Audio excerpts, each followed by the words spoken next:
Hello friends, मैं हूँ दिव्या और आज मैं आपके लिए लेकर आई हूँ एक मोटिवेशनल स्टोरी। एक बहुत बड़ा बिजनेसमैन होता है और उसका एक बेटा होता है।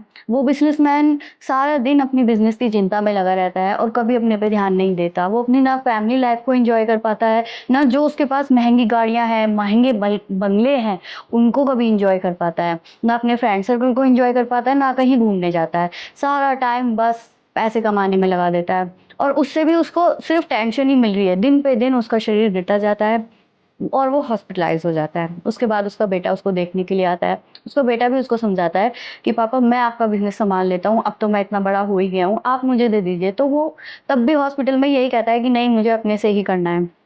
उसके बाद उसका बेटा बाहर चला जाता है। उसके साथ, उसके बेटे के साथ में उसका एक दोस्त भी होता है। वो दोनों आइसक्रीम खाने लगते हैं बाहर जाके। तो उसका दोस्त जो होता है वो बोलता है कि भाई, तुम्हें चिंता नहीं है क्या? तुम्हारे पापा हॉस्पिटलाइज हैं, बिजनेस में लॉस हो रहा है। तो वो कहता है कि मैं कृष्णा का भक्त हूँ और दो चीजें मुझे समझ में आती हैं। दो चीजें में से पहली चीज ये कि कर्म करो, फल की चिंता मत करो। अब ये चीजें लोग लाइफ में सुनते बहुत हैं, लेकिन अप्लाई कितने करते हैं? अप्लाई करने वाले तो 1% भी ठीक से नहीं है। और दूसरी चीज़ उससे ये समझ में आई कि हमें जो भी सिचुएशन है उसको एक्सेप्ट करना होगा। और तीसरी बात ये कि जो भी हमारे पास है हमें उसे इंजॉय करना चाहिए, क्योंकि जो चीज़ हमारे पास नहीं है, यदि हम हमेशा उसी चीज़ की चिंता में लगे रहेंगे तो फिर जो हमारे पास है हम उसे कभी इंजॉय नहीं कर पाएंगे। जैसे कि उसके फादर की हेल्थ थी।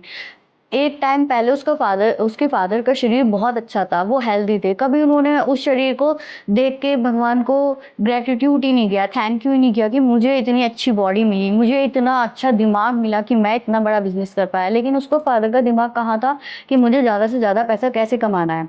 तो उस वजह से जो उनके पास था उन्होंने कभी उस चीज़ को, उसका आनंद ही नहीं लिया। तो उस वजह से भी लाइफ बहुत ज़्यादा सैडनेस में चली जाती है। उसने इस चीज़ को एक एग्जाम्पल से भी समझाया कि कृष्णा की वाइफ होती है माँ रुक्मणी और उनका एक बेटा होता है प्रद्युम्न। आपको पता है कि पैदा होने के बाद ही वो एक मछली के पेट में चला जाता है और फिर 18 साल बाद वो अपनी पत्नी मायावती के साथ वापस आता है। इतने वो वापस नहीं आता, इतने रुक्मणी माँ बहुत चिंता करती हैं। कृष्णा उन्हें समझाते भी हैं पर उनको कुछ समझ में नहीं आता उस टाइम पे। और जब वो वापस आ भी जाता है तब भी वो उसी चिंता में रहती हैं कि ये मायावती 20 साल इनसे बड़ी है, तो ये अपनी मैरिड लाइफ कैसे अच्छे से रहेगा। बहुत सारे सवाल उनके दिमाग में रहते हैं।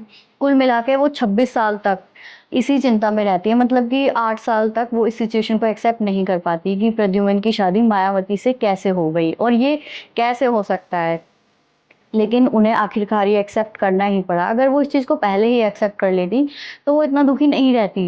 उसके प्रद्युम्न की शादी हुई थी, वो 18 साल बाद वापस आया था, वो उस चीज़ को एंजॉय करती, पर ऐसा हुआ नहीं क्योंकि उनका सारा दिमाग उस चीज़ में चला गया। तो इसलिए हमें ऐसा नहीं करना चाहिए। गीता में भी कई तरीके के कर्म की बात हुई है, जैसे कि संचित कर्म, प्रारब्ध और क्रियामान कर्म। संचित वो होते हैं जो हमारे पास्ट के और इस जन्म के कर्म इकट्ठे हो गए हैं और उनका इफेक्ट्स अभी आया नहीं है, क्योंकि वो संचित हैं, वो स्टोर हैं, वो एक स्टोर रूम की तरह हो गया। एक होते हैं प्रारब्ध कर्म जो कि हमारे पास्ट कर्मों से आते हैं।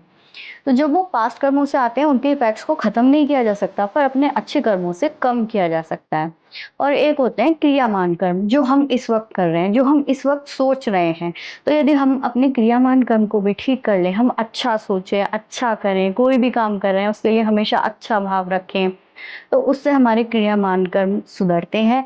और क्रियामान कर्म सुधरने से ये फायदा होता है कि जब आगे का जो फ्यूचर है वो उसी पर डिसाइड होता है। ऐसा नहीं है कि आपके प्रारब्ध कर्म का इफेक्ट खत्म हो जाएगा, वो तब भी आएगा, पर लेकिन अल्टीमेटली आपकी लाइफ 50 से 60% पहले से बेहतर हो सकती है।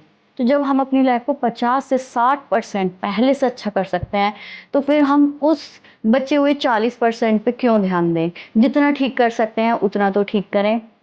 Thank you.